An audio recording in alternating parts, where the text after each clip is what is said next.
Good morning, everyone. Welcome back once again to our elementary lit class. This is section B, and today is the day that I have been waiting for so many weeks. We finally get to discuss the Penderwicks together. Are you guys as excited as I am? Oh my goodness, this is my favorite book of all time. I've read the whole series a couple of times, and I think this first installment is my favorite. It is so heartwarming and enchanting and magical and uproariously funny, and I'm gonna have to read some out loud today because I just think that her phrases are beautiful. Jean Birdsall, who wrote this book, has such a magical way with words, don't you think? I can't wait to talk through each and every portion of it with you in class today. I have to admit that there is going to be some reading out loud in class today because I love this book. I discovered it a couple of years ago and I actually read it out loud to my whole family. We were loving it so much. And I have voices for each of the characters and I really want to show you. So just to let you know, you probably all have your own favorite character in the book, but Batty is my favorite of all time. She might be my favorite character in all of literature. She's just secretly so funny. I have a little cousin who used to talk in this silly little way, and Batty reminds me of my cousin. So you can know that when I read her out loud, I'm imitating my sweet cousin whom I love so much. So that's a treat that you have to look forward to later in this class. But before we get to fun reading out loud, I want to start the class off just as we always do with some basic structural and setting questions. Let's just check a few technical things before we get started. Can you guys all chat me in the chat box and let me know if my audio is working well and you guys are all hearing me? Can you see my screen? Can you see my face? Let's make sure that we're all on the same page before we begin. Good morning, everybody. Oh my goodness. The chat box is alive and well today. I love it. Okay, quick reminder just before we get into the discussion portion of class, which is the best part of, I think, of a CenterForLit class. The discussion is the best. Before we do get into it, some of you are logged in under your parent's name. So you're logged in under your mom's name or your dad's name. That is just fine. But I'm going to call you by the wrong name when I call on you in class. This has happened a couple times already to us over the course of this year. So don't forget, if you know that you are logged in under someone else's name, make sure you introduce yourself before you give a comment. So if I call on you by your mom's name, you can raise your hand, accept my comment, and say, I am so-and-so. Okay, so just introduce yourself so that I know who you are really, and I don't call you the wrong name all year long.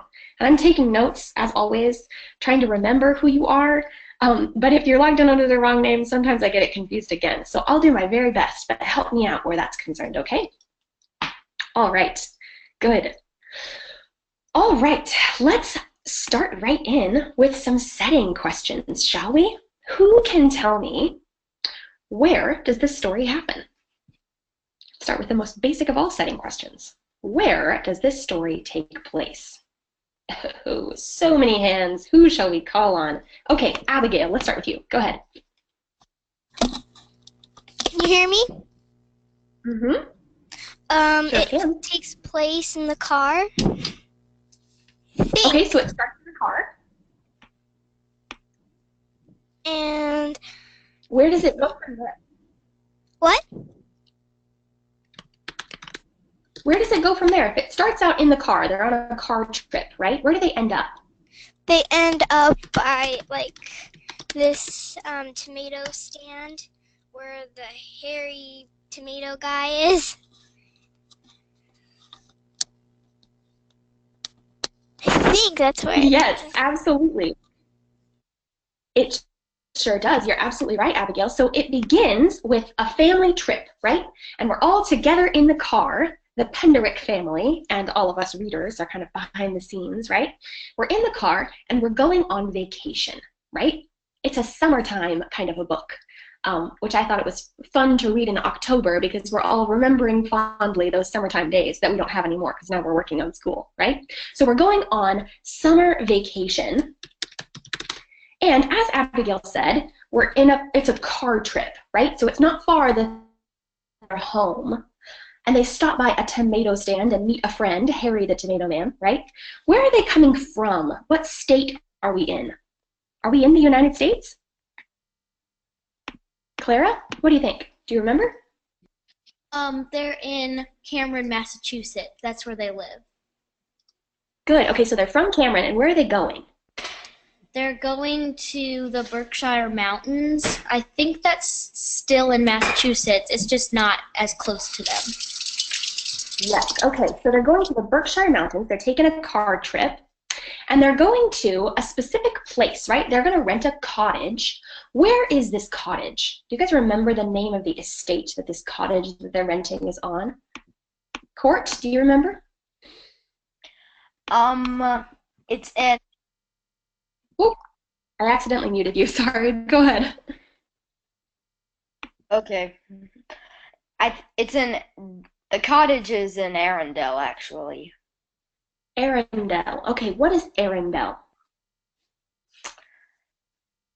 Well, so yeah, it is the name of the estate where the cottage is, and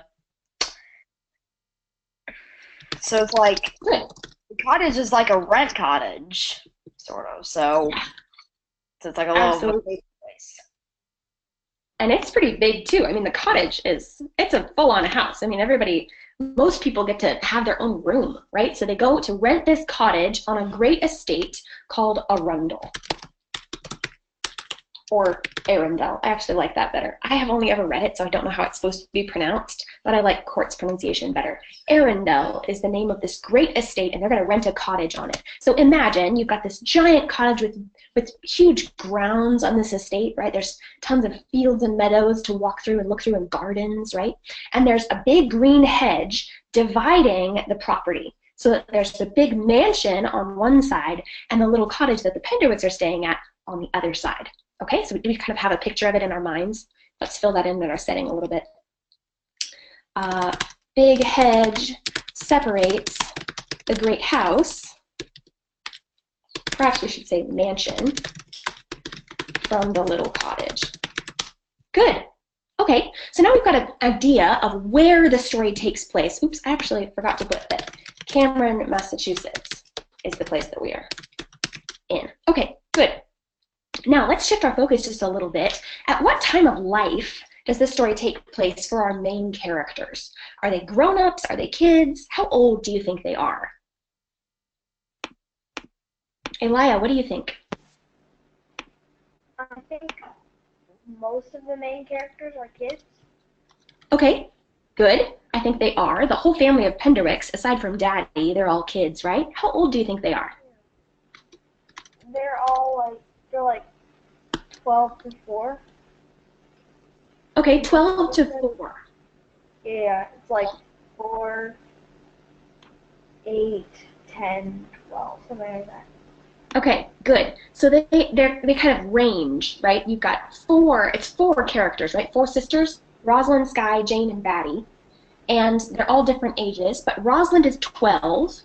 I think Skye and Jeffrey are the same age. They're 11. Jane is 10, and Batty is 4. So I think you're absolutely right. 12 to 4. Very good, Elia.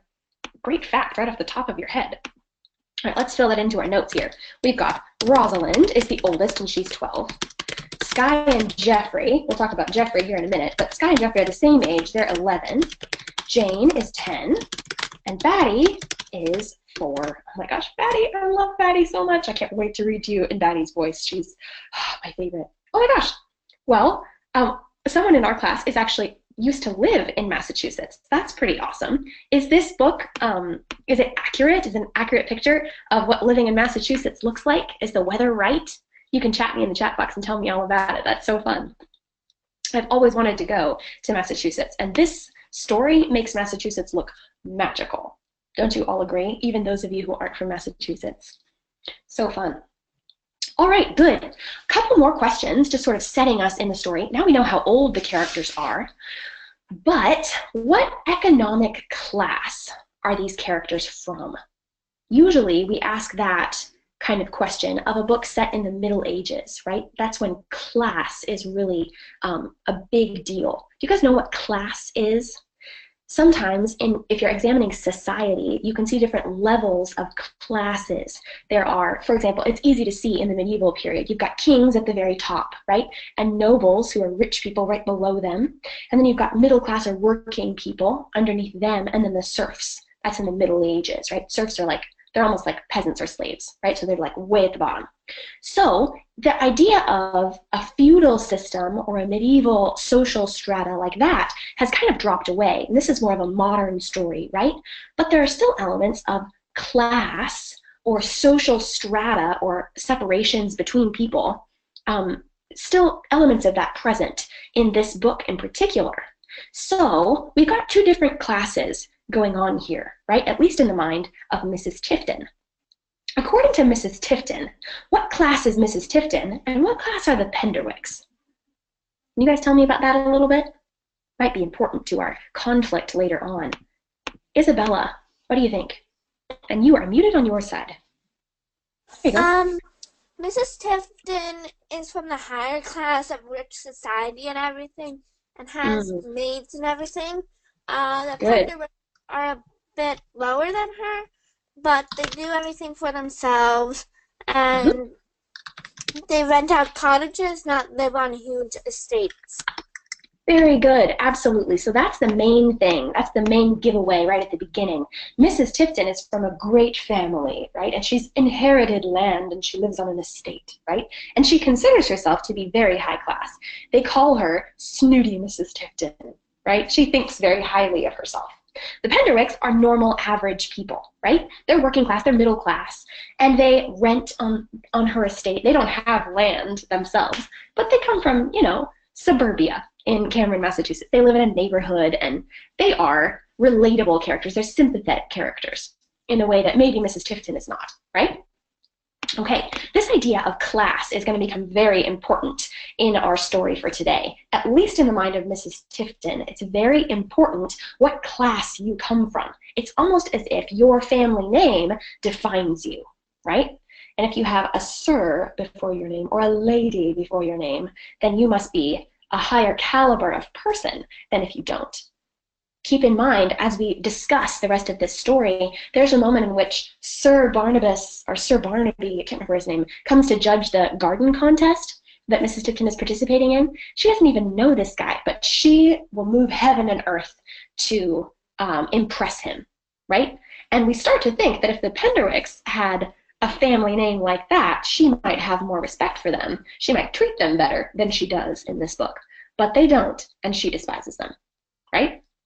Okay, this idea of a family name bringing you honor, your family name having honor associated with it, is something that even the Penderwicks are really obsessed with over the course of the story. They want to be respected, and they want their family name to be respected. Keep an eye out for elements of that throughout the story, because I think that might be a theme. I'm giving that away way too soon, but just have it in the back of your minds as we discuss, okay? Good. So now we've got an idea of the class system that we're working with here. I think that's good. How long a period of time does this story cover? Is it all summer long?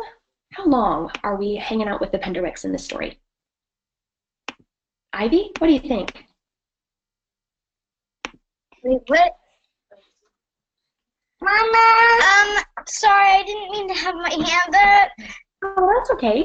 Do you know the answer? Can you repeat the question? Of course. So how long a period of time does this story cover? Are we with them all summer or just a couple of weeks? Just a couple of weeks. 2 weeks, right? It's enough that they could be good friends with Jeffrey by the end of this, and they'd only meet him at the beginning of their vacation. So it's 3 weeks, almost a month. But it seems like longer than that when you're reading the story, don't you think? I feel like I spent all summer with them and really enjoyed it. But it's only 3 weeks. Might be an important thing to put in our setting. 3 weeks of summer vacation. Good. All right, a lot goes down in those 3 weeks. Let's get to talking about that. But before we do, who is this story about? I've kind of truncated our list of characters here to kind of guide our discussion a little bit. But we've already mentioned we have 4 sisters that this story is about. Can you guys tell me a little bit about those 4 sisters? We've got Skye and Jane and Batty and Rosalind. So in any order that you choose, can you guys give me a couple of adjectives to describe those characters for me? Who are we going to be spending time with over the course of this story? Oh, so many hands. This is awesome. Okay, Aubrey, go ahead. And you are muted on your side. So hit your microphone. There you go.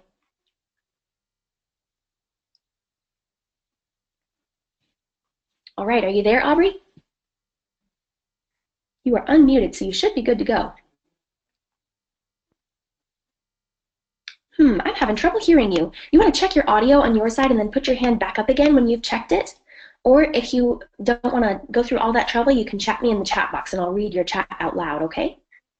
Brayden, let's try you. Go ahead.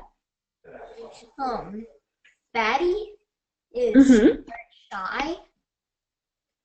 And She's very shy. Great word for her. Rosalind is protective of the family. She's the oldest, right? Yes. Okay. Very good. Sky isn't really a nice person. She has a short temper, so he's a kind of get away from me or I'll break your arm kind of person. What a great description, Brayden. She really is. She's very short-tempered, and she's kind of ornery, right? A little scary. And in some ways, Jane is related to Rosalind, but in some ways related to Sky. Yeah, she's kind of in between, isn't she? What's a good word to describe her? In between. Clean? Well, remember, Jane is not the clean one. Jane is the artist, and she lets everything just she lets the mess just hang out there. Sky is very clean. Sky is the mathematician. Remember that? And Jane also likes to write books. Yes, good. She's very creative. She's an artist, right? What a collection of characters we have. Thank you so much, Brayden. So she is creative, an artist. Yeah, she is, what's a good word to describe her? Because she's kind of fanciful, right? Her imagination runs away with her. She's very imaginative. I guess we could put that. Good. Short-tempered, ornery. Let's see. Mathematician. That's Sky. Very clean, orderly. Sky is the one who comes to vacation, realizes that she gets the best room in the whole house, and sees that it has 2 beds in it, right? What does she do? She realizes that her room has 2 beds and there's only one of her. What does she decide to do? That's super fun and something that you would only do on a family vacation like this. Do you guys remember? Ezra, do you remember what she does? I can get my book and look at that real quick, okay? Okay.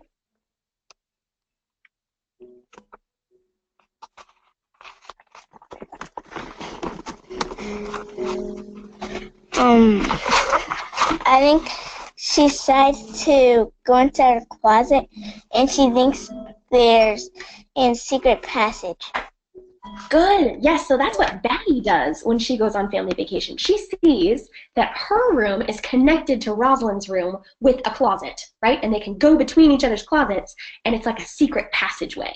And Batty, being 4, thinks this is wonderful, right? So she gets the magical secret passage between the closets. But Sky, when she goes to her room, has 2 different beds, and she decides, mathematician that she is, to divide the days of the week for each bed, right? So she sleeps in one bed half the time and one bed the other half of the time, which I just think is hilarious. I think my sister would do that kind of a thing. Wonderful. Okay, any other words that we want to add to the list for just for the 4 sisters? Have we missed anything? Any really important character qualities? Batty, we just have shy on there. Is there anything else we can say about her? And what about Rosalind? Is she anything more than protective? Okay, Jennifer, go ahead.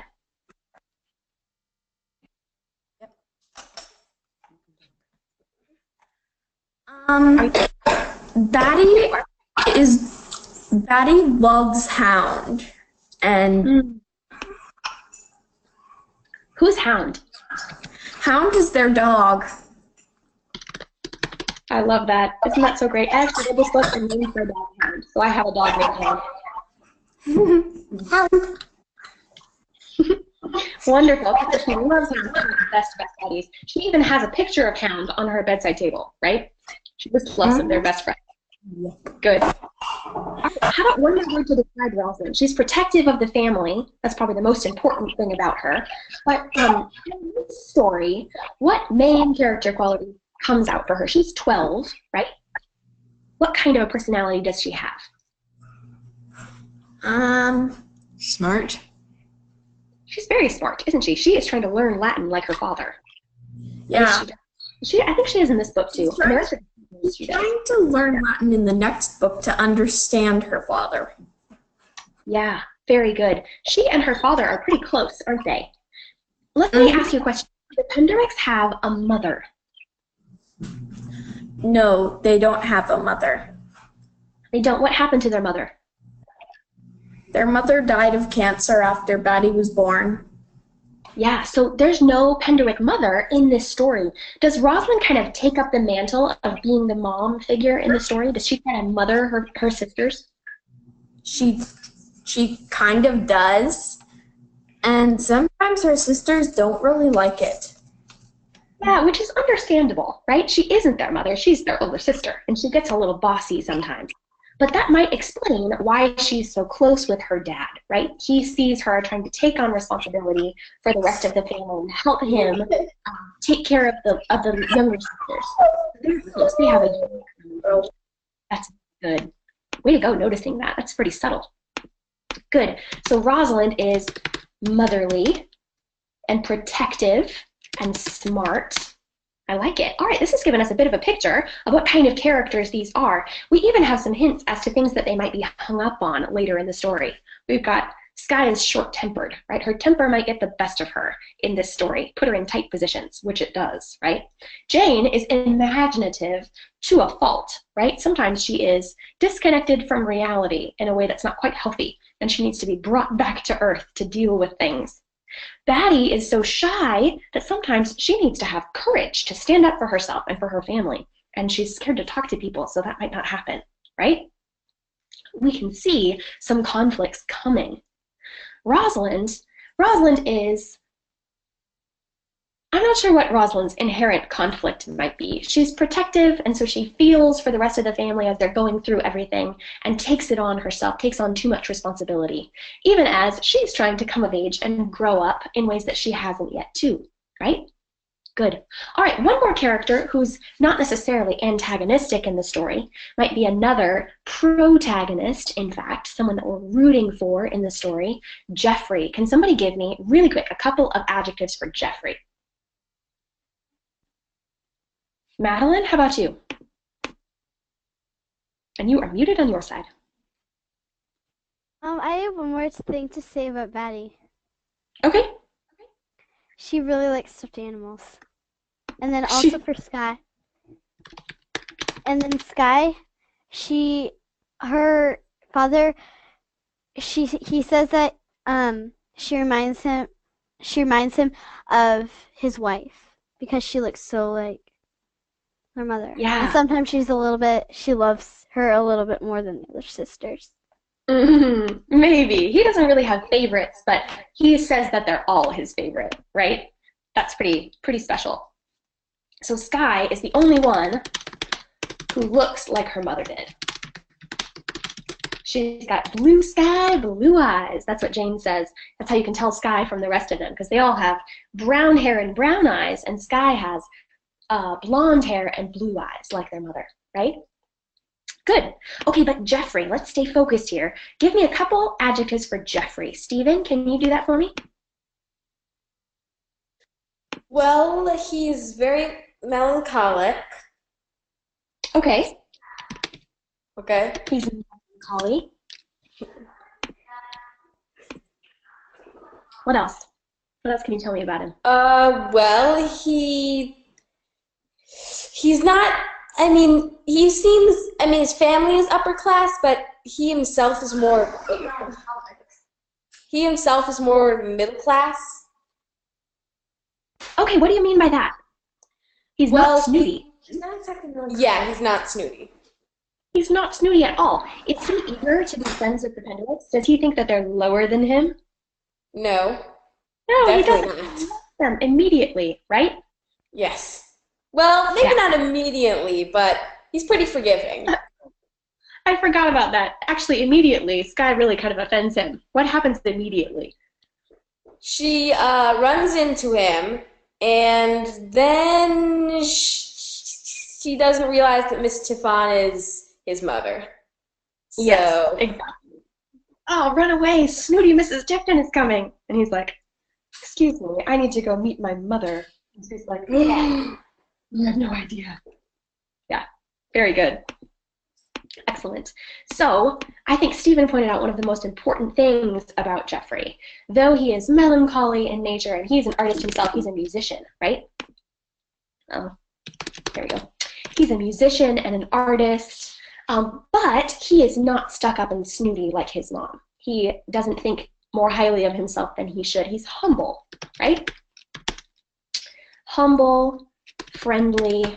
Words like that would really apply to Jeffrey. Let's fill in a couple here. Humble, friendly, not snooty. I can't think of an antonym for snooty right this minute. I'll come back to it and fill it in the class notes. Very good. This is a pretty good picture of Jeffrey.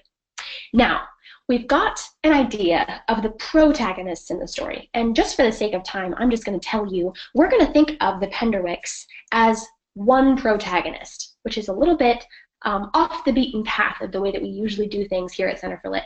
But I think it's the easiest way to chart them on a plot chart. They want a lot of the same things. Each of these four sisters, and even Jeffrey a lot of the time, they want the same thing. So we're going to chart them all together. We're going to call them a protagonist group. Okay?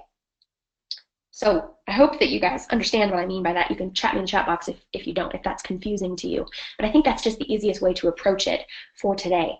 If they are the protagonists of the piece, we've got a couple more characters we haven't described yet that might be antagonists.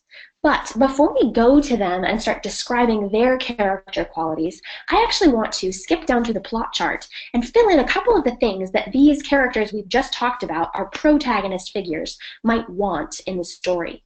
Because then we can see who is standing in their way, keeping them from the things that they want. That might be a hint as to who our antagonists are. Okay? Quick review. The protagonist is the character in the story that we're rooting for, that we love, that we want to win, right? And the antagonist is the one who stands in the way and is kind of the villain of the piece, oftentimes. Okay? So, in order to identify our antagonists, let's describe a couple of things that the Penderwicks want in the story. What are some main goals that the Penderwicks have? You guys want to take a couple stabs at it? What do the Penderwicks want in this story? Ethan, go ahead. I think the Penderwicks want a friendship with Jeffrey, or maybe the Mrs. Tiffin. Okay, do they want to be friends with Mrs. Tifton? Well, not really, but Jeffrey most likely. And what's her name? The maid. Mm-hmm. And Churchy, the maid. Yep, absolutely. And Cagney, who they meet there. Yeah. But most of them, you're right. They want to be friends with Jeffrey.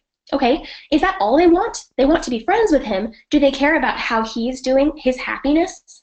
They probably don't want him to go to the military academy. Oh, good call. Yep. They do not want him to go to Pensy because they care about his happiness, right? They want him to do well. He hates the whole idea of Pensy Military Academy, right? Yeah. He's got a musical training of some sort, and he does not want to be a soldier like his grandfather. Okay, what stands in his way? What stands in the way of Jeffrey being happy? Why does he have to go to Pensy Military Academy? Because Dexter wants him to, or his stepdad, I think. Okay, so who's Dexter? It's basic. I think Dexter wants to marry Mrs. Tifton. Good. Yep, so he wants to become Jeffrey's stepfather. Yeah. And does he like Jeffrey? Is he friends with Jeffrey? No, he wants to send him away to Pensy. As soon as possible, right? Sooner. Yeah. ASAP. ASAP, exactly. Very good, Ethan. Thank you for your helpful comments. Good. So, Dexter, the one who wants to marry Mrs. Tifton, Dexter Dupree, is kind of a slimy guy, right? And he doesn't like Jeffrey. He does not have Jeffrey's best interests at heart. He wants to get rid of him as soon as possible, send him off to Pensy Military Academy so that he can marry Mrs. Tifton and they can live happily ever after. Now, is Mrs. Tifton okay with the idea of Pensy Military Academy? Was it her idea? Why does she want Jeffrey to go to Pensy if it's not what Jeffrey wants? Thomas, what do you think?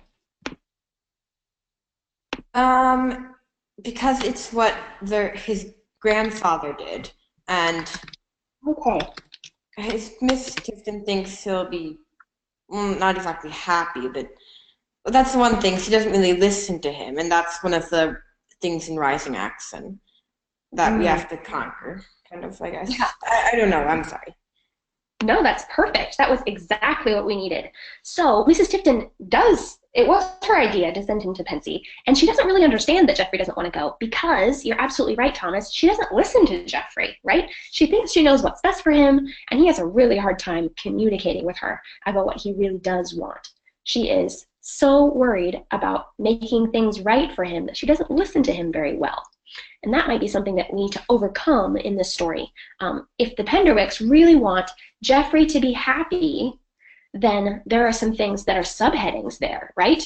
Maybe, let's put them in parentheses here, no Dexter Dupree, right?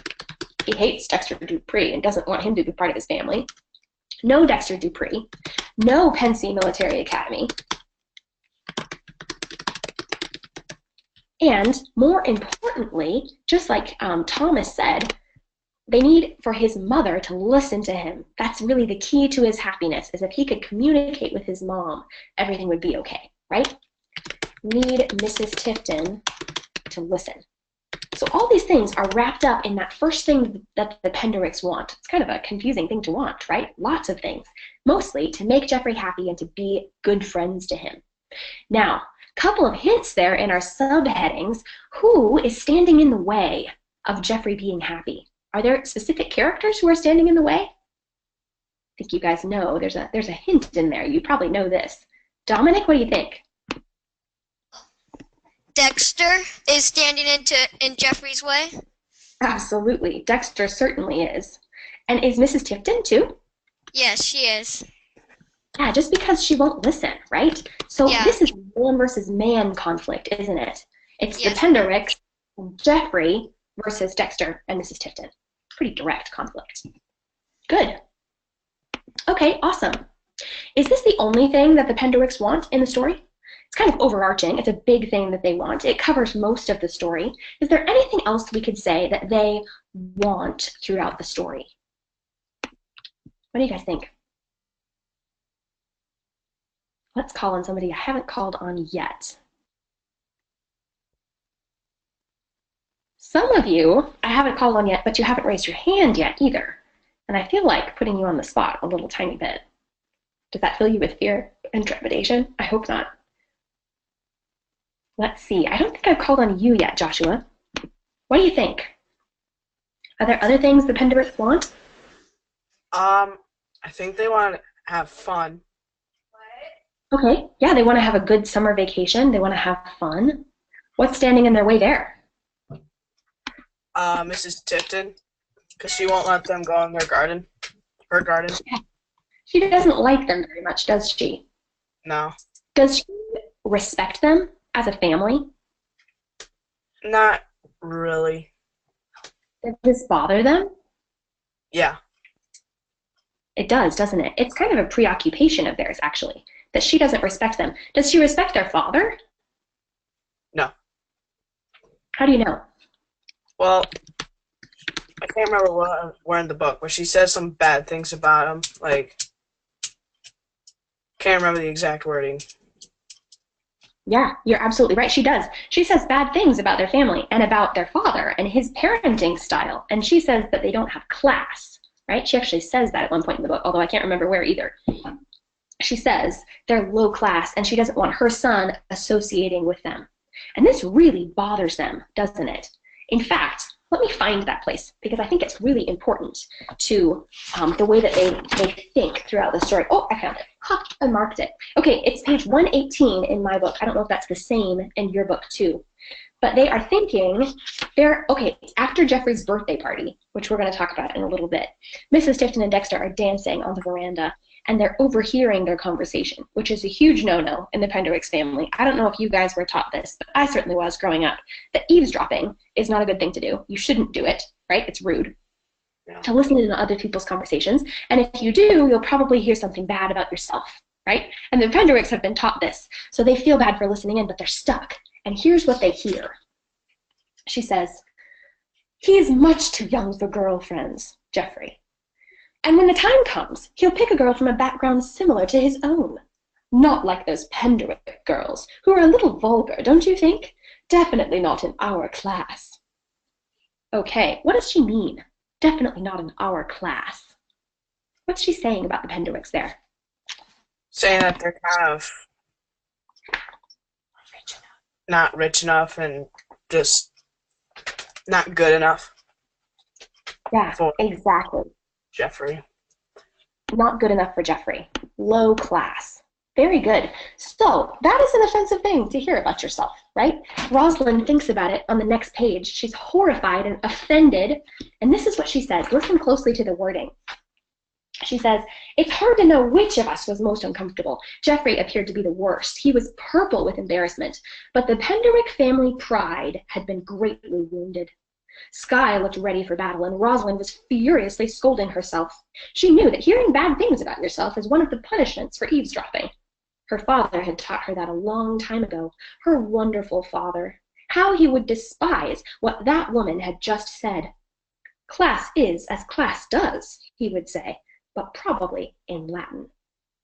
Okay, so beside the fact that this is really good support, Joshua, for what you were just saying about the Penderwick family wanting to be respected, that being a main thing that they're looking for, notice Mr. Penderwick's definition of class.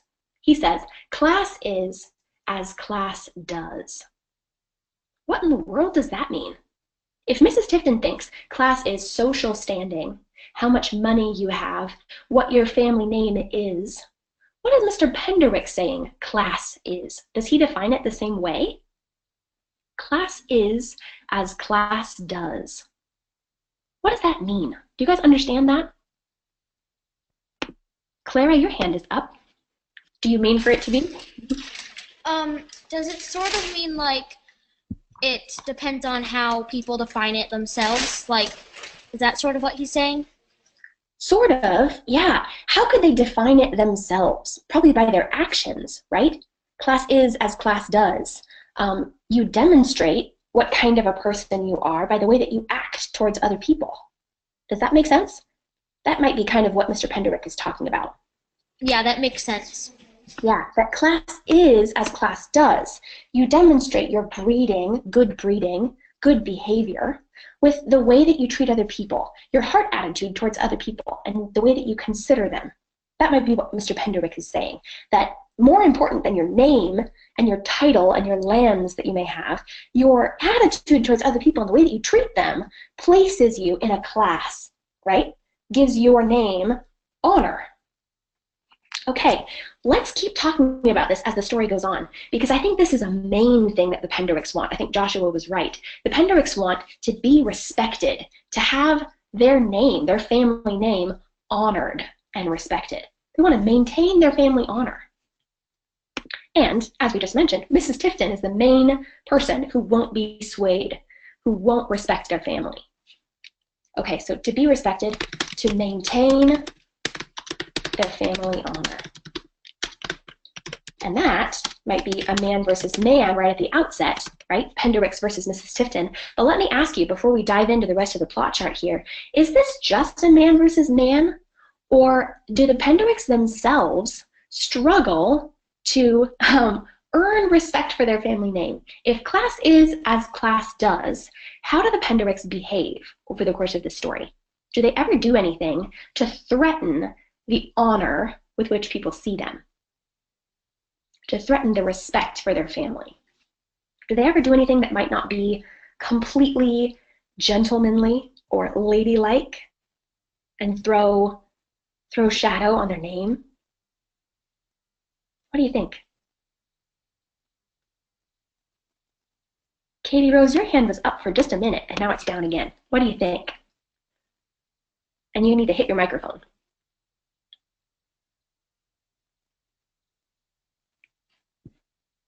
Can you hit your microphone and unmute yourself? If not, I probably scared you way too bad. That's okay, I'll come back to you. What do you think, Madeline? And unmute yourself on your side. Well, one thing they do is they run in on the bull. Okay. And then Mrs. Tifton almost sees, and Jeffrey sees them, and he might not, and they think that he might not think the same of them. And then they also, and then I think Hound threw up on Sky's or Jane's shoe in the beginning. Yeah, okay, so Hound threw up on their shoes right before they go to the birthday party. So that might be a way that they dishonor themselves a little bit, because Sky's feet kind of squish as she comes into the birthday party. She's not quite as ladylike as she could be. I can see that, for sure. Do they ever do anything that they know is wrong and throws shadow on their family name, and they know that they've done a bad thing and dishonored themselves? What about that garden party? Do you remember the garden party where they know that they're not supposed to be there, but they got caught up in the moment and they're playing soccer? Let me see if I can find that moment. It should be easy to find because Jane is shouting through that whole scene. And so it's all in capital letters and it will be easy to see. Let me find it for myself here. Okay. She's shouting all kinds of things. Okay, listen to this. This is great foreshadowing, too. Do you know what foreshadowing is? It's a literary device that is used at points early on in the story to give you a hint or a feeling of ominous waiting that something bad is happening or gonna happen soon, right? This is foreshadowing in this scene. They're playing soccer. The garden party is happening this day, and they're playing on the other side of the hedge, but not for long, right? They began their slow, graceful descent over the top of the hedge and into the gardens. Did anyone think then about the garden club competition?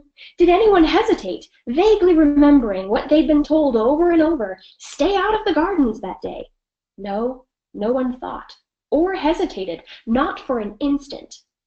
Frantic and bloodthirsty savages, all three zoomed to the tunnel and piled through, with Jane yelling war cries for everyone. Come to me, Pensyball! Come to Mick! Up Penderwicks! Down Dexter!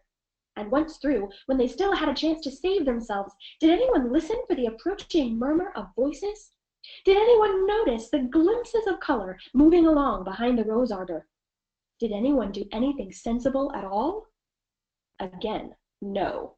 They had ears only for Jane's shouting, and eyes only for the soccer balls, landing still in perfect synchronization in front of the marble thunderbolt man, then bouncing, and bouncing again, heading directly for the urn where Sky had hidden on her first day. An urn now full of glorious, lush, blooming pink jasmine. Toward the urn, the three children raced in a dead heat, Jane still shouting, "For Churchill, Nelson, and Prince William!" Faster they ran, and faster, until finally, magnificently, all three players and both balls smashed into the urn at exactly the same moment, smattering jasmine and dirt in all directions, before collapsing to the ground in one glorious, ecstatic, and very dirty mess. Now that was a game of 2-on-1 slaughter, breathed Jane with great satisfaction. Okay, and at this moment, you all remember this fateful scene. Mrs. Tifton looks up. Sky looks up and sees Mrs. Tifton standing right over her, horrified, with all of the garden club people right behind them. Listen to what Sky thinks at this moment. There had been bad moments at Arundel, and there were more to come, but the total badness of this moment lived in the girls' memory for a long time.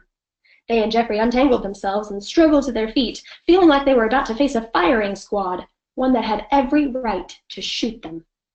For they were completely in the wrong. And whatever anger and punishment the firing squad, that is Mrs. Tifton, wanted to mete out, they deserved it. Okay, so here is a moment where perhaps they are their own worst enemy. If what they're looking for is to maintain their family honor, this is a moment where they do the wrong thing. They don't listen to what Mrs. Tifton, their host, asked them to respect the boundary of the hedge and not ruin her party. They don't listen, and they do ruin her party, right? Everybody laughs, and Mrs. Tipton's horrified, and that's kind of they're bad. That's on them, right? Okay, so every now and then, perhaps, this is not just a man versus man conflict, but it's a man versus self conflict too. Sky's temper sometimes gets in the way. Jane's imaginative nature sometimes makes a fool of her, and thereby makes a fool of her family a little bit. So there's this tension throughout the story. Will they maintain their family honor? Good. You guys, great job so far. This is a great discussion. Okay, so we've got the conflict nailed down for our story. Let's dive right in and talk about the rest of the plot chart, because I think most of the things that I have on the list to discuss with you today will come out really naturally as a result of discussing the plot chart. Now, I've already kind of filled in the exposition bubble, because over the course of our conversation, we've kind of summarized already the basic elements of the intro of the story. You guys tell me if I'm missing anything here, but this is the summary that I've created so far. In the Berkshire Mountains in Massachusetts, 4 sisters meet a new acquaintance, Jeffrey, and try to win his friendship. Okay, is there anything that we need to add to that first bubble to give us more of a hint of the conflict that's coming? Is there anything we should add to give us an intro to the conflict that might grow in the rising action? We've got a mention of it being difficult for the friendship to get started with Jeffrey, which reminds us that the first thing that happens in the story is Sky has to apologize. What do you guys think? Anything to add to the exposition bubble? Abby, your hand is up. Do you mean for it to be? Me? Mm-hmm. Oh, well, what it also makes it hard for them to win his friendship is because Sky says the horrible things right when Jeffrey walks into their door. So then they're like, who's gonna like apologize, because Sky doesn't want to do it. And yes, that was, like, I forgot about that. What? Yep, that definitely makes it difficult. You're absolutely right. So it begins with Sky offending Jeffrey right when she first meets him, right? Run away, the studio Mrs. Tifton is coming. And he says, that is my mother. But then afterwards, when Jane has gone and apologized to Jeffrey for Sky and like made amends for their family, saved the family name, brings Jeffrey to have like apology cookies that Sky is making.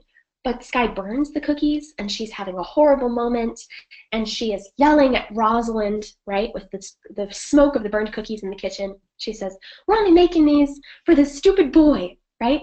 And there's Jeffrey, standing right there, and she's offended him once again. Oh my goodness, it's horrible. So, that's probably a good place to start in our rising action, don't you think? Let's put that as number 1 in the rising action, because it's the question that we ask in the exposition. Will they win his friendship? Sky offends Jeffrey twice in a row. But miraculously, he still agrees to be friends. I think that's the first miracle of this whole book. I love that he becomes friends with them anyway. He accepts the apology like a true gentleman and never mentions it again. Pretty awesome.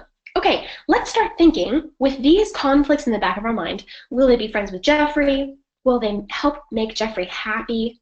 Will they have a good family vacation? Will they be respected and maintain their family honor? It's a lot of things to think about in the back of your mind. But from this moment where they agree to be friends with Jeffrey, let's think of some episodes. What happens to heighten these conflicts in the story? Now they're tenuous friends. What's the next episode that goes down in the story that heightens these conflicts? What happens next? Let's see, who haven't we called on yet?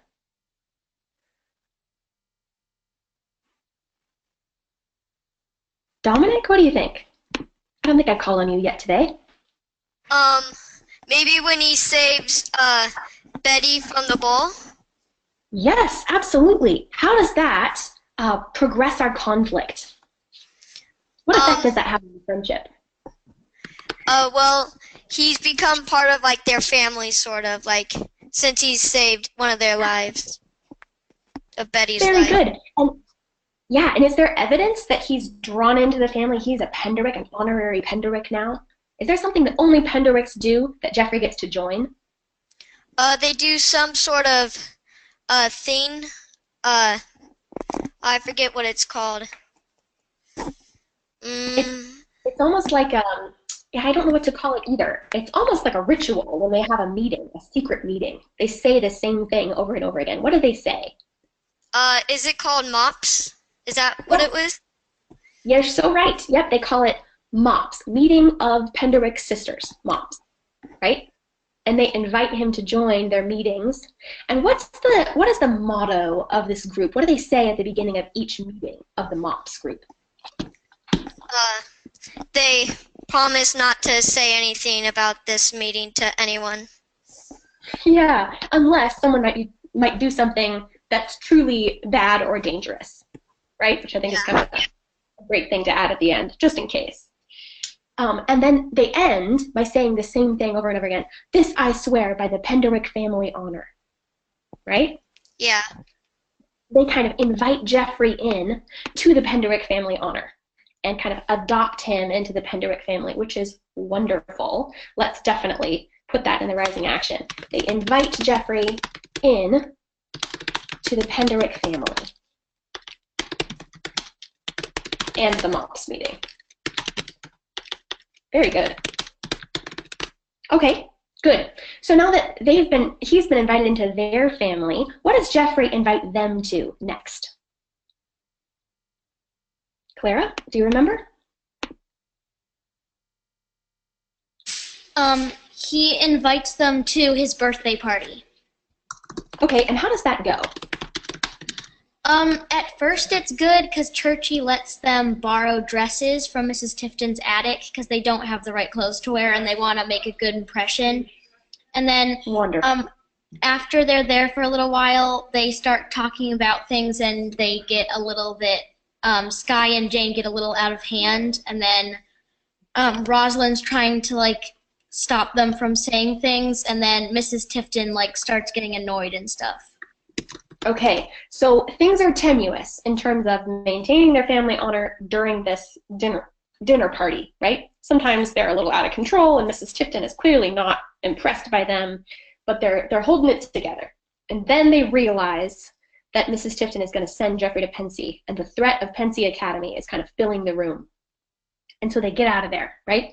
They excuse themselves from the table. They go outside. They're going to give him their presents privately and have their own little birthday party after the birthday party with Mrs. Tifton and Dexter. But then the scene that we read earlier, where they overhear what Mrs. Tifton is saying about them and about Jeffrey's future, and Dexter is begging her to marry him and go away to Paris, and Jeffrey's horrified because he hears about his future.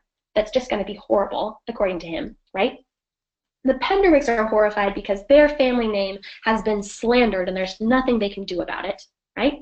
Kind of all of our conflicts are coming to a head here in this scene. So definitely this scene is worth mentioning, and it furthers all the conflicts. Slanders their family name.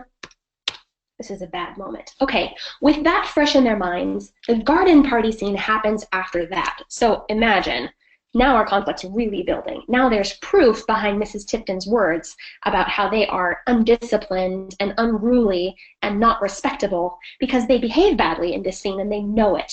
So the garden party makes things worse. Bad behavior of the girls.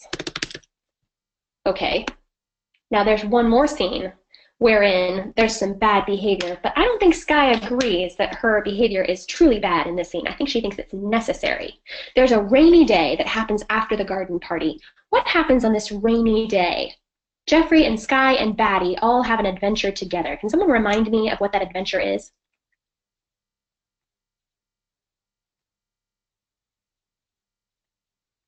Court, go ahead. He invites them to come to his house so he could teach them how to play the piano. Okay, he wants to teach them to play piano, teach Sky in particular. Is she a good piano student? Does she pick it right up? No, she's actually just beginning, actually. She has no experience of it. Okay, so it's kind of a funny experience, and they are just having a blast, right? She is refusing to learn to play the piano, and he's trying to teach her. Meanwhile, what's Batty doing? Batty came with them. Batty's on the other side of the music room playing. She's just playing, right? And what is she doing? What's she playing with in the room? She's playing like with the fireplace screen and some of those African animal figures, and so she's playing with things that she's not supposed to.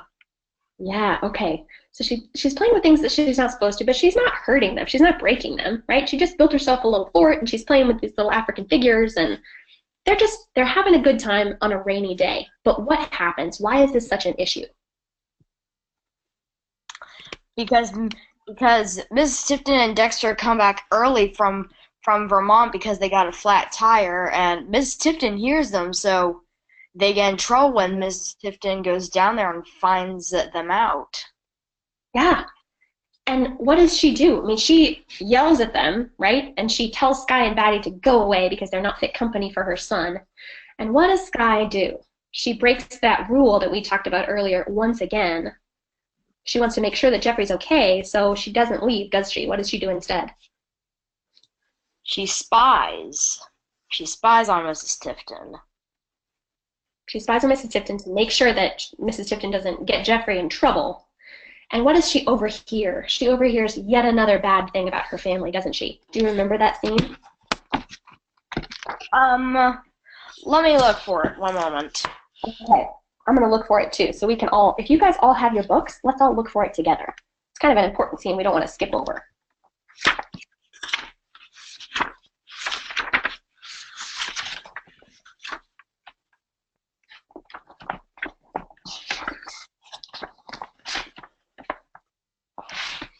Okay, so it's page 187 in my book. I don't know if it's the same as yours, Court. Is that the same page for you? 187? Yeah, same with me. Okay, so she says some horrible things about their family. She mentions, she says, let's see, they're uncouth, rude, and conceited. It's towards the top of the page. This is what happens when parents don't do their jobs. The father's a pushover, and who knows where the mother ran off to. I suppose she got tired of caring for all those girls. I certainly would. And Sky's horrified, right? And she thinks to herself, as Mrs. Tipton goes on, saying horrible, horrible things about each and every one of the Penderwicks sisters. Sky thinks, this is the next page, Sky knew she shouldn't go in there. It was ungentlemanly, and it only gave Mrs. Tipton more reason to hate her. Yes, she knew all that, and even when Batty was tugging at her arm to keep her from doing it, it didn't matter. The family, her mother's honor was at stake, and she had to defend the people she loved best.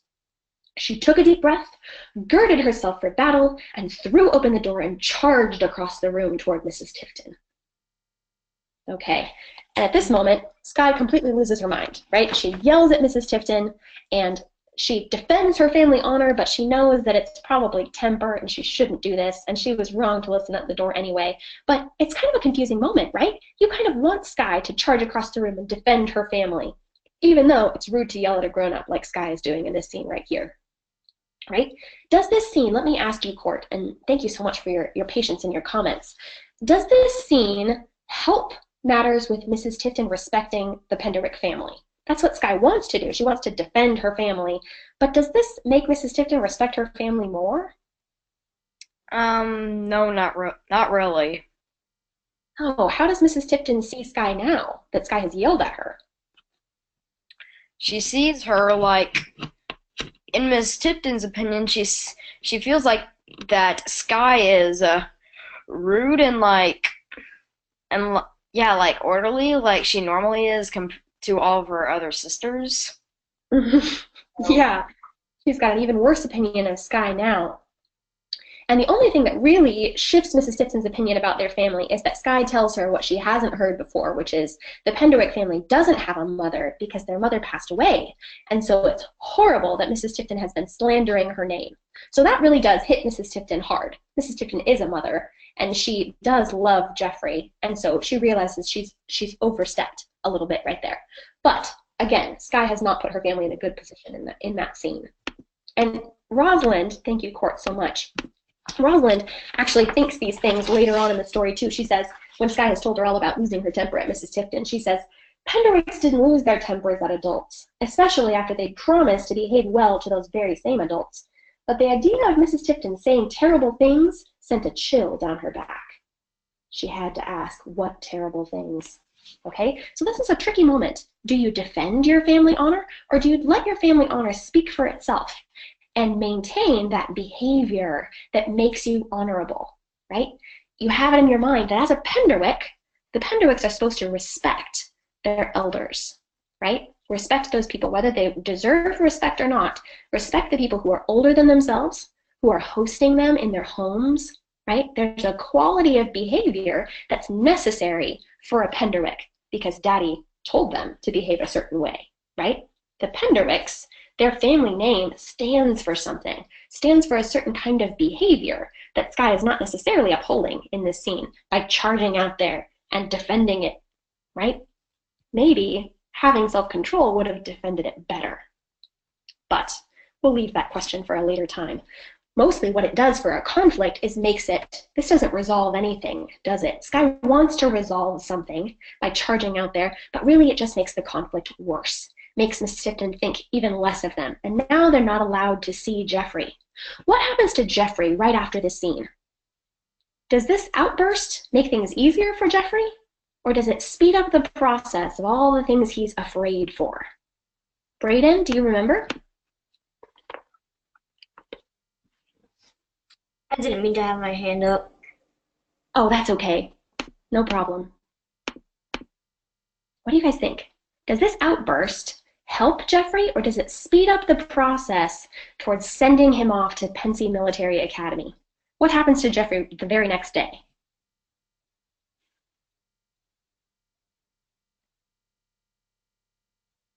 Dominic, go ahead.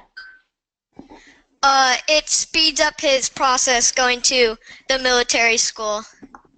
Yeah, and he leaves right after he talks with his mother about the Penderwicks. Yes, exactly. So Mrs. Tifton immediately thinks that they're such a bad influence that she takes Jeffrey early to have an interview at Pensy Military Academy. Takes Jeffrey early for an interview. And they are just devastated. The Penderwick sisters feel like it's all their fault. And Jeffrey sends them a note saying, this isn't your fault, this was going to happen anyway, but everyone is there's no resolution of the conflict yet. It's just getting worse and worse, right? What happens when he gets back from Pensy? Are things solved? What does he decide to do? He decides to run away. And you're still unmuted, Dominic, so go ahead if you want to. He decides to run away. Okay.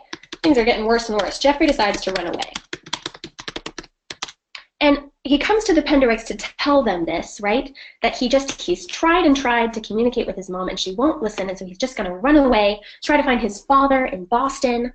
What do the Penderwick sisters say to him? What does Rosalind say to him in a last-ditch effort to help him respect his family? Because she knows the right thing to do is not for him to run away, but for him to try again with his mom, right?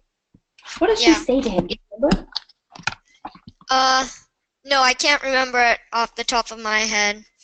I think I might have to look at the book. Yeah, look at the book. See if you can find the scene. He's come to them, and he's going to stay one night at their house before he runs away, right? Yeah. I think it's page 230 if you want to follow along in your book. Okay, thank you. Yeah, of course. So, let me read it out loud for all of you in case you don't have your book with you today. Let's see. Okay, so Rosalind is speaking. It's a MOPS meeting, just like one of you mentioned earlier. They have these a lot, but Jeffrey's been invited, and they're discussing whether they should let Jeffrey run away or not. And Rosalind is speaking. She says, we need to talk about this calmly. First of all, Jeffrey, you know your mother will come after you. If she can't find you right away, she'll send the police. I don't care, he said. I won't go to Pensy, and I won't live with Dexter either. Mother can do whatever she wants. I won't change my mind. And what does it matter to her and Dexter where I am anyway? They just want to get rid of me.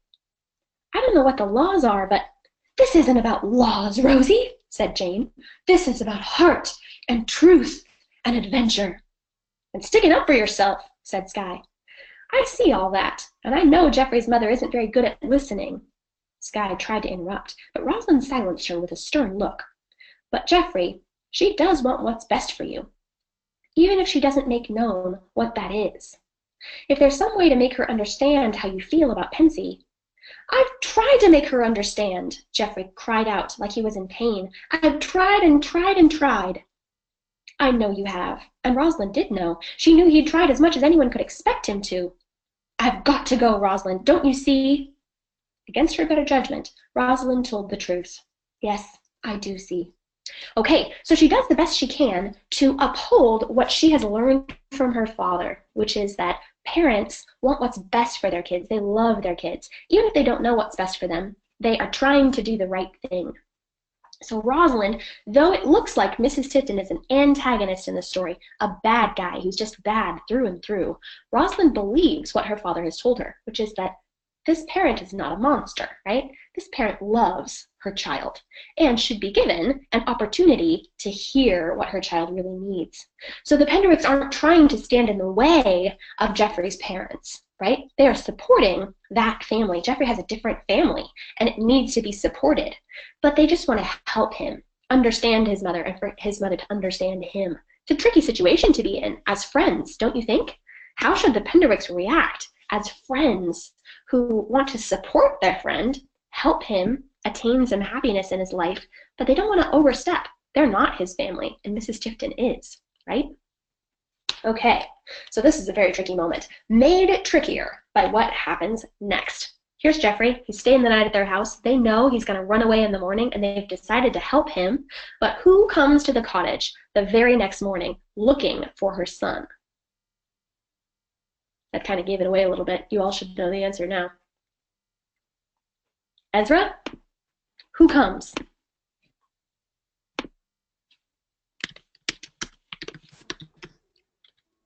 Are you there? Can you hear? I Yes. do that in the middle of that, apparently. So Mrs. Tipton looking for Geoffrey, right? And who does she meet at the front door?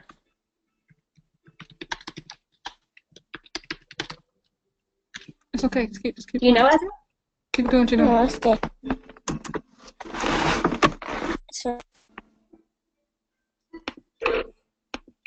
Who can help Ezra out? Who comes to the front door and meets Mrs. Tipton looking for Geoffrey? Who has to defend the whole family against scary Mrs. Tipton? Brayden? Mr. Penderwick. And I think Jane go out. Yep, they go out eventually, but who's the first line of defense? Who runs to the door and sees the person she fears most in all the world? Batty. Batty. And that is a great scene, which I don't think I have time to read to you, which is a real bummer. But Batty comes to the door, and she fears Mrs. Mrs. Tipton, and fears Dexter Dupree, but I think they even hit Hound at one point. They want Hound to go away, so they smack him. And she's like, oh my gosh, her best friend in all the world has been struck, and these are just evil people. And so she draws herself to her highest height and refuses to let them in. She locks the door, right? Which is kind of a turning point in Batty's little character. She is very shy and scared of strangers, but in this moment, she stands up for her family, again with the family honor, right? She stands up for her family and refuses to let them in until Daddy comes in, Mr. Penderwick comes in and decides to preside over the meeting. And he goes upstairs and meets Geoffrey. Now, let me ask you, this scene where Mrs. Tipton is waiting downstairs to take Geoffrey away, and Geoffrey is upstairs just deciding whether or not to give her another chance to understand him and to hear him, this is a possible moment for a climax, don't you think? This is a moment where it could go either way. There could be resolution. Geoffrey could have communication with his mother. There could be opportunity for happiness there, which is what the Penderwicks want more than anything, right? There's a moment for the Penderwicks to behave honorably, decide what's best for Geoffrey, and to support him in that. And they have to decide here in this one moment in the climax. Let's go to that scene together, shall we? If you guys have your books, let me see. I can tell you a page number here in a minute. I think let's start on 241. Your books should all have the same page numbers, but I don't know for sure. Brayden, can you tell me, is that the page where Mr. Penderwicks convincing Jeffrey to go downstairs? Yeah, it'll take me a while to read it, but I'll check. It's 241, I think, is the page. So just flip to there and then read along with me as I read out loud, okay? So down at the bottom of page 241, he says, "In the meantime, if any of you four happen to see Jeffrey," he stepped closer to Batty's door and raised his voice, "tell him not to worry too much. He's not alone in this." The door opened slowly, and out stepped Jeffrey, very rumpled and with dark circles under his eyes. "Good morning, Mr. Penderwick. I'm sorry to have caused so much trouble." "No trouble at all, son," said Mr. Penderwick. Don't you notice how he calls him son? He's adopted him into his family. He's supporting him. He assures Jeffrey that he's not alone in this, right? "Would you like me to tell your mother that you're here?" On to the next page, everyone. So it's 242 now. "Thank you," says Jeffrey, "but I should go down and tell her myself." "Jeffrey, no," said Sky. "Let Daddy do it." "It's over, Sky. I might as well go down there and face up to it," said Jeffrey. "Besides, Rosalind said I should try one more time to get Mother to listen to me about Pensy, and I guess this is my chance."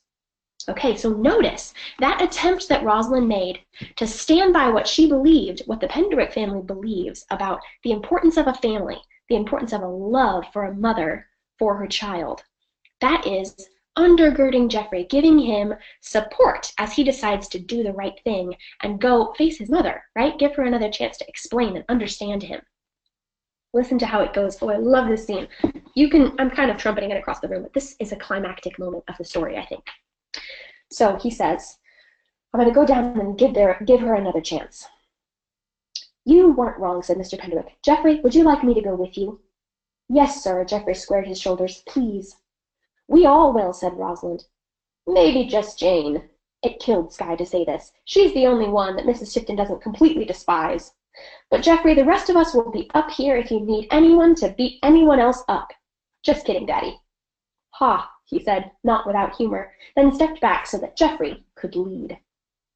It was a solemn parade downstairs, with Jane at the rear, behind Jeffrey and her father. She was proud to be part of Jeffrey's honor guard, but she had hoped never to see that Dexter again. And there he was, lolling sleepily at the kitchen table. What did he care if Jeffrey's whole future was at stake? Creep? Okay, notice in this beautiful scene the Penderwick's role in all of this. This moment is really about Jeffrey, right? Whether or not he will be happy, whether or not he will communicate with his mother. But the Penderwicks play a crucial role. What are the Penderwicks doing in this scene to support Jeffrey? Did you guys notice anything that they're doing in particular to give him courage in this scene? Thomas, what are your thoughts on that? Oh, sorry. Yes, can you hear me now? No, yes, I'm here, yes. Can you hear me now? Oh, yes, yeah. I sure can. What was the question again? So what are the Penderwicks doing in this scene? It's really about Jeffrey, right? But what are the Penderwicks doing to make this climactic moment so strong? What's their role in all of this? Well, Miss Tifton doesn't really like them, so I suppose it's also kind of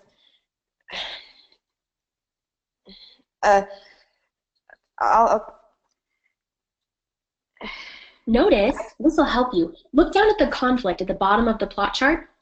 These are the things the Penderwicks want. To be friends with Jeffrey, to make him happy. This is hopefully going to make him happy, right? If they can help Mrs. Tipton hear him, that's possibility for future communication and for him to be happy in his future, having a good relationship with his mom. So this is something that they want, and this is the moment where it's going to happen or it isn't, right? How about that second one? Not to have a good family vacation, but to be respected, to maintain their family honor. How does Jane think about going down the stairs with Jeffrey? What did she say just then? She was proud. Yeah, what's she proud of? To be able to help him. To be able to help him, yeah. She describes it as be part of Jeffrey's honor guard, right? This is the role of a good friend in this scenario. They are so obsessed with the family honor, right? And in this moment, they are able to stand behind him. Their Penderwick family stands behind Jeffrey, and they are his honor guard, right? They stand behind him and support him and love him and give him the courage to face his own problems. So, do you think this is a climactic moment? Do you think that they maintain their family honor in this moment? Yeah, I think so. Is there something else that I should be noticing?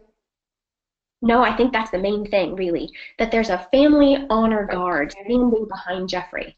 So always when we are looking for the climactic moment in a story, we're looking for that moment that resolves a couple of those key conflicts. Do you think, let me ask you this, do you think this moment resolves anything? It's a moment where there's possibility. How does it turn out?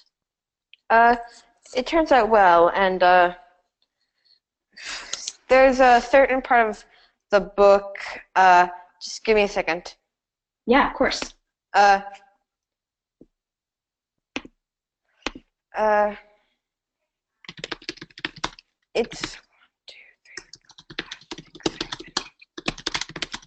It's on page 245, and okay.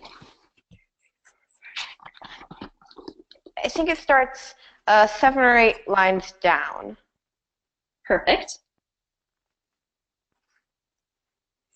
Go ahead and read it. Jeffrey moved closer to his mother. Do you remember telling me about when Grandpa tried to teach you how to swim? Of course I do, Miss Tipton shifted uncomfortably in her chair. You were 5 years old and you were terrified of the water, but he insisted you learn, and you begged and begged until Grandpa just picked you up and threw you into the deep. Miss Tipton made a little sound at the back of her throat, and Jane saw tears sparkling in her eyes. Jeffrey paused, uncertain for a moment, then went on. He threw you into the deep water, and you thought you were going to drown, and you cried out for help, and he just kept shouting, swim, swim, until finally Grandma ran over and pulled you out. I don't understand why you're talking about this now, she said, definitely crying now. I forgave Papa for that long ago. He was just doing what he thought was best for me. I know that, but Mother, he waited while she wiped her eyes.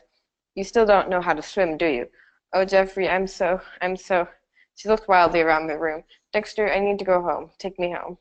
Dexter was immediately out of his chair, half supporting, half carrying Miss Tipton toward the door. Scared and bewildered, Jane tugged on her father's shirt. Jeffrey, don't finish. Don't let them leave. But he made a very good beginning. Go to him. Good. Beautiful. So they don't hear the full conversation, but they hear it starting to happen, and they're kind of reassured. Good. So I think you're right. This is a moment that proves they've made a beginning. There's hope now for Jeffrey's future communication with his mom, right? It's the beginning of relief, kind of. Yeah, kind of the starting to the end of the rising action, I'd say. Good. I think so. And that's what the climax is, right? The end of the action, rising, the pinnacle of the highest moment of tension, but also the moment of release and relief, just like you said, Thomas. Very good. I think you're right. This is the climactic scene for sure. Very good. And beautiful reading, by the way. You read with great intonation and emphasis in all the right places. That's not easy. Very good. Okay, so again, we've got Mr. Penderwick standing behind him saying, you made a good beginning. That was a very brave, good job, right? So we've got the support of the Penderwick family behind him. And he says, actually at the bottom of that page, it's time, Jeffrey, said Mr. Penderwick. I am proud of you. All right, pretty powerful moment, right? Very good. All right, and now Mr. Penderwick says, we've done all we can. We, the Penderwicks, have done all we can. We've stood behind him with our honor at stake, supporting him. It's between him and his mother now. So those two elements are our climactic moment. Jeffrey finds the courage to face his mother. That's going to resolve the will Jeffrey be happy conflict. And the Penderwicks do all they can. They behave according to their family honor and support their friend.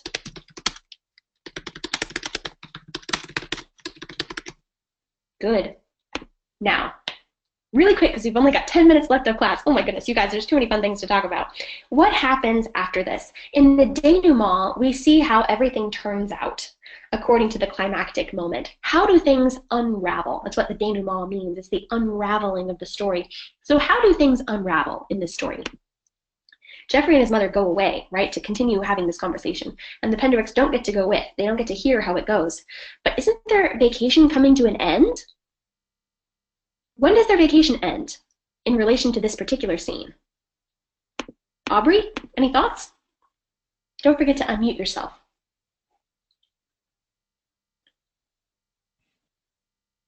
There you go. Can you hear me? Yes, I sure can. What was the question again?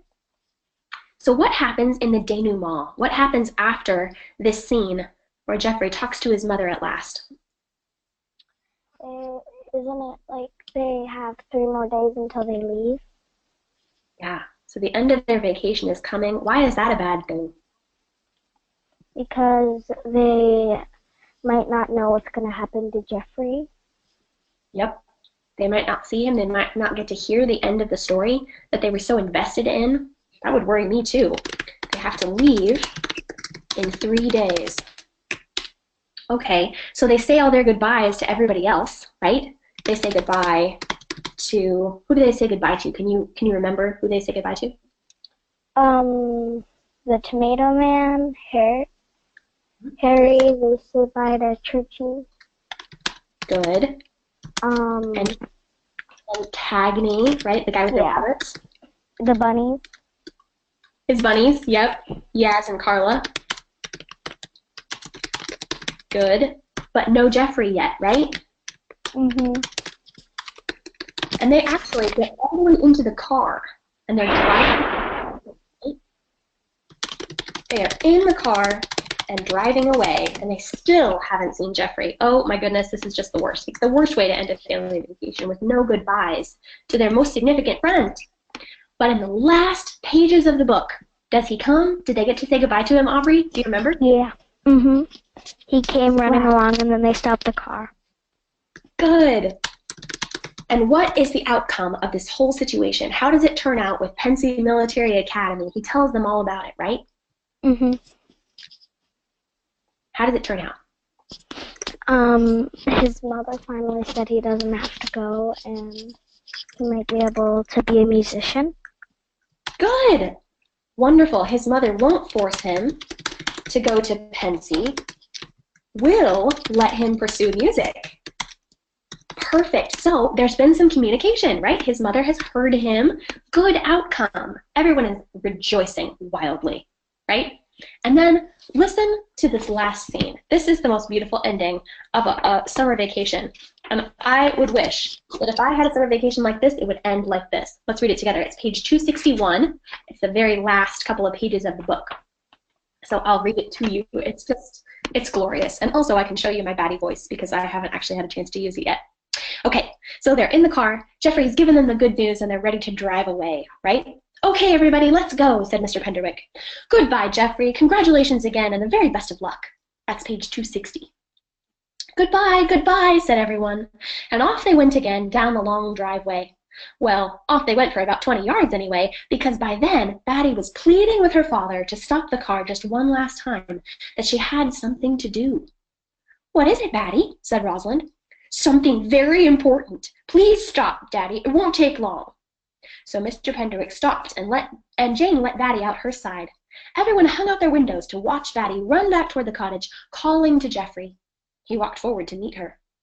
What's she up to? Said Skye. She's telling him something, said Jane. He looks surprised, said Rosalind. Oh, do you see what she's doing? Said Jane.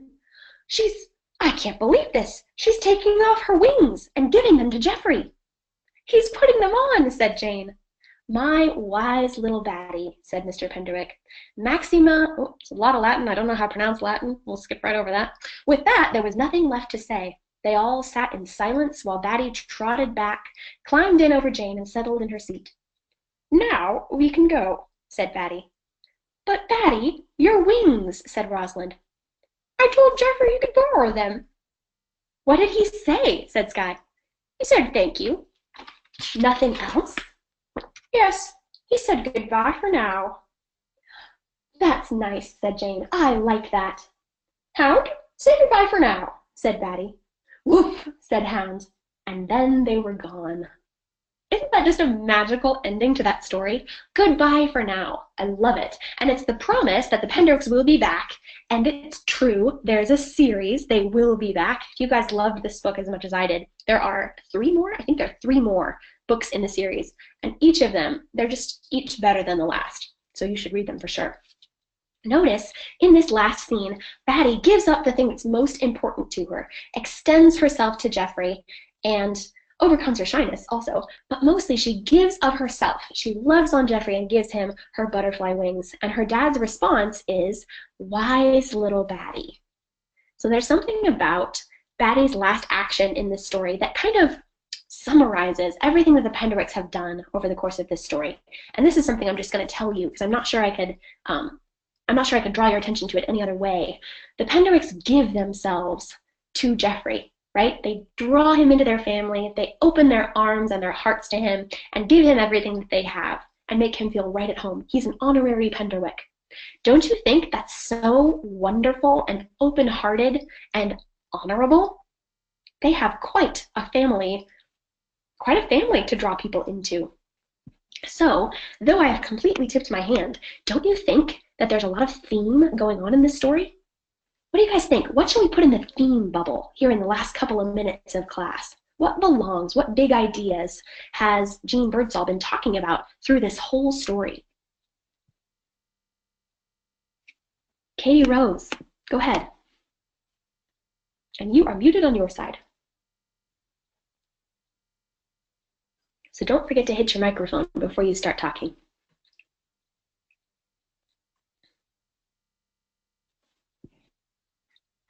You see where to unmute yourself? Okay, I'm going to call on somebody else while you figure that out, but I'll leave your hand up, okay?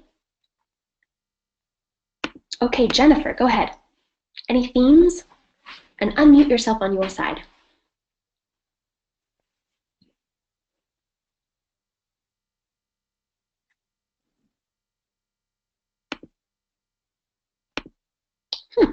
Very interesting. Okay, you might be having trouble too, or maybe it's on my end. Isabella, let's try you. Let's make sure it's not on my end. You are unmuted. Okay, there you go. Can you hear me? I sure can. Perfect. Okay, I think the theme of this story is even though the Penderwicks are in a lower class than the Tiftons, that they make friends with Geoffrey. Geoffrey doesn't see them as some lower person than him, and in the end they become best friends, and nothing can separate them. That's good. So what theme is behind that? There's a question, right? What puts you in a class? What elevates you to a certain level of personhood? Is it a title? Is it a name? Is it family land? What do the Penderwicks think? Penderwicks think it's mostly land, title, and money.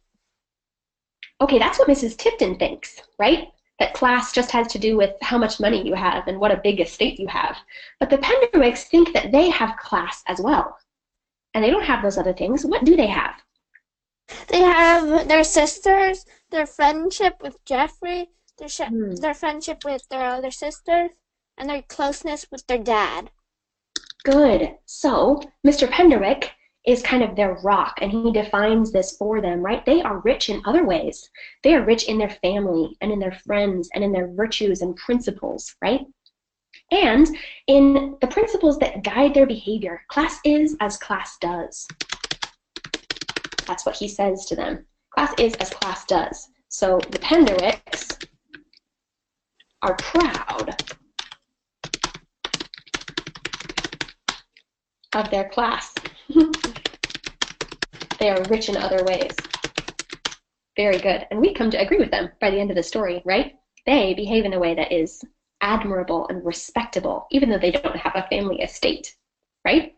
Very good, Isabella. Absolutely. That's a really good theme. All right. Any other themes that we need to mention in this story? You guys have had such good comments. We've got a couple more minutes left of class, so we can take a few more. Katie Rose, I really want to hear your comment. Can you chat me in the chat box? Because I'm having trouble unmuting you. Family honor, Thomas, very good. Family honor is definitely a theme of this story. It's another way to say what's right above, right? Are proud of their class. They are respectable, despite the lack of family estate.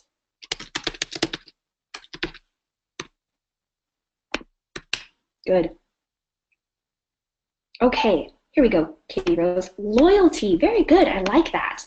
They're loyal to their family, loyal to their friends. As soon as Jeffrey becomes one of their friends, they are diehard loyals to him, right?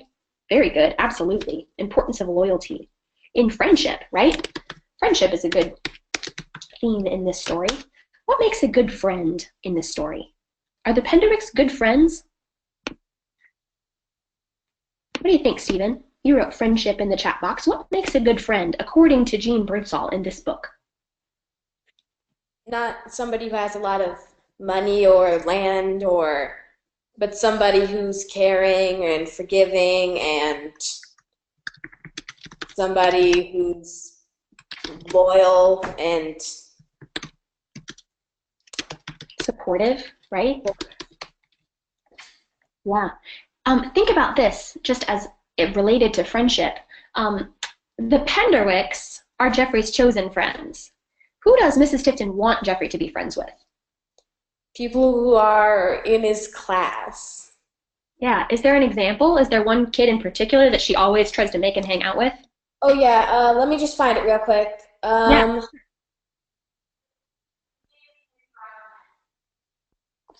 Teddy Robinette, that's his name. Teddy Robinette. Okay, what kind of a kid is Teddy Robinette?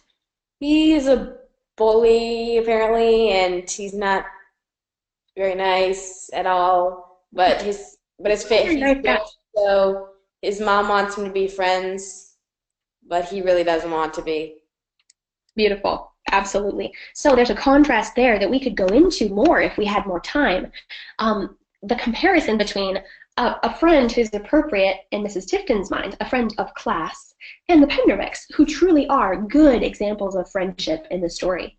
Teddy Robinette is neither caring, nor forgiving, nor loyal, nor supportive, right? He's none of those things. He's completely self-interested and self-absorbed. And Jeffrey knows it. He's not a good friend, right? The only thing that sets him apart from the Penderwicks in Mrs. Tifton's mind is that he has class. He comes from a family that's titled, right? Okay, so friendship is really an important theme in this story. What is a good friend? That's a question that Jean Birdsall is asking. Very good. You guys, what a wonderful class. Thanks so much for joining me today. We are actually 3 minutes past our class time, so I'm going to have to let you guys go. But if you want to stay on the line, after we're done with the recording and we've dismissed everybody who needs to go right away, if you have more questions, stay on the line. I will stay till all the questions are taken. In the meantime, though, come back. Let's see. Let me scroll up and see when the next class date is so you can get ready for it. November 27th is when we're going to meet again to discuss Snow Treasure by Marie McSwiggan. And that story is excellent. So start reading now. That's your only homework going forward. Have that book completely read by November 27th, all the way to the end, so that there are no spoilers for you, and we will discuss it then. Until then, everybody, thanks so much for coming. Happy reading.